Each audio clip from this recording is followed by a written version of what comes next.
In ancient Egypt, the human being was not conceived as a single entity, but as a structured set of distinct components, each one with a specific and indispensable function.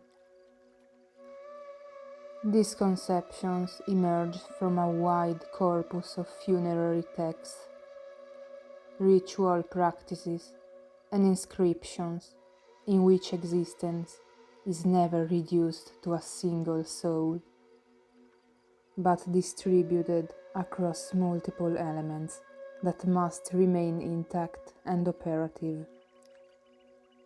Personal identity, vitality, and post-mortem survival depend on the balance between these components. Their separation or deterioration result in the loss of existence itself. The Ib is the heart and constitutes the functional center of the individual. It is the seat of thought, memory, intention, and moral responsibility. The heart records the entirety of an individual's experience, preserving not only actions, but also intention. In funerary texts, the heart is treated as an autonomous entity, capable of acting independently.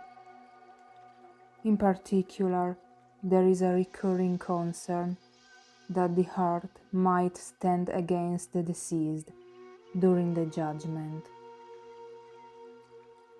This idea appears in protective formulas in which the deceased addresses their own heart, urging it to not testify against them.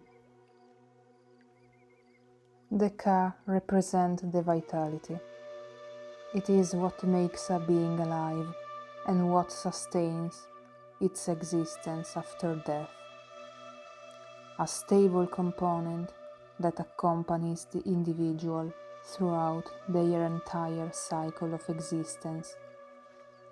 After death, the Ka continues to require sustenance, which is provided through ritual offerings. These offerings are not symbolic. They are conceived as a real form of nourishment, transformed and made effective through ritual practice. This explains the centrality of funerary cult and the necessity of maintaining an active relationship between the living and the dead. The Ka thus ensures the persistence of the individual as a stable, enduring entity.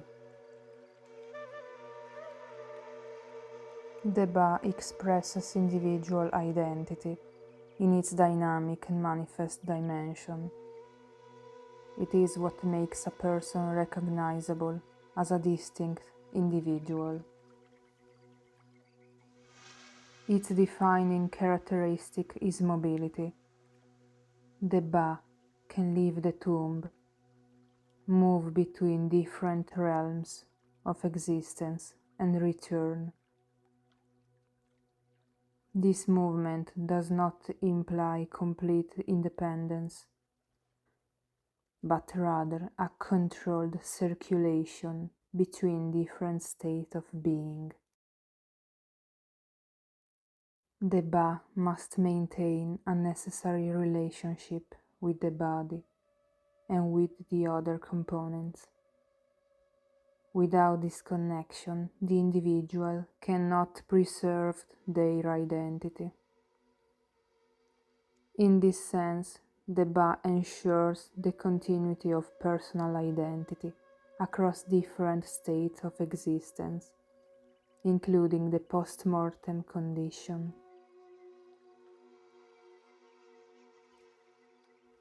The Ak is a transformed state of the individual that is achieved after death. It is not an original component, but the result of a successful process. It indicates a condition of effectiveness and full operativity in the afterlife. An individual who has become an Ak is capable of acting, interacting with other entities,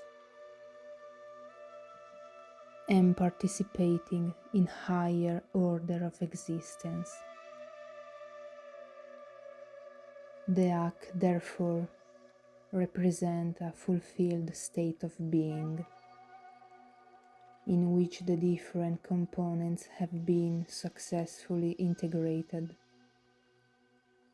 The failure to reach these states result in an incomplete or ineffective form of existence.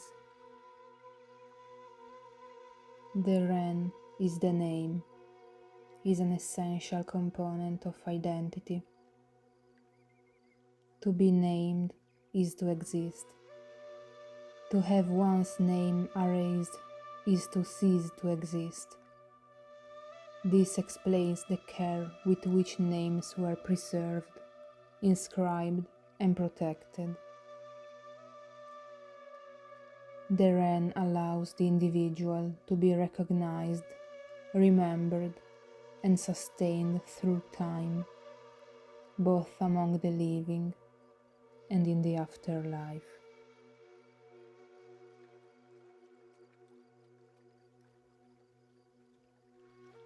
The Shuyet is the shadow, and it represents a constant form of presence, inseparable from the individual. It is not interpreted as a simple effect of light, but as a real component of being. The shadow accompanies the individual and reflects their existence in a continuous manner. The cat is the physical body. Although is subject to decay, it remains an indispensable element. Mummification practice aims to preserve the body, because it serves as the necessary point of reference for the other components, particularly the Ba. The loss of the body compromises the overall integrity of the individual, making the full continuation of existence impossible. I made a video explaining the mummification process. You can find the link in the description below. The second denotes a form of effective power, understood as the capacity to act and produce tangible effects.